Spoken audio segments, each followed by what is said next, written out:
అంటే శరీరానికి సరిపడినంత విశ్రాంతి ఉండాలి.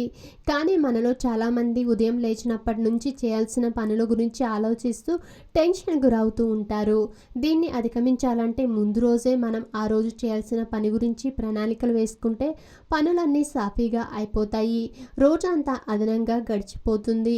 ఒకసారి మెలకువ వచ్చిన తర్వాత మళ్ళీ నిద్రపోవటం మానసిక ఆరోగ్యంపై దుష్ప్రభావం చూపుతుంది. మీకు ఎన్ని గంటల నిద్ర సరిపోతుందనే విషయం ముందుగా తెలుసుకొని దానికి తగ్గట్టు రాత్రి నిద్రను ఉపక్రమించాలి. ఈ విధంగా మనకు సరిపోయేలా నిద్ర లేకపోతే అనారోగ్య సమస్యలతో పాటు సామాజిక సంబంధాలు కూడా సరిగా ఉండవని నిపుణులు హెచ్చరిస్తున్నారు. నిద్ర లేవగానే కొద్దిసేపు విశ్రాంతిగా ఉండడం మంచిది.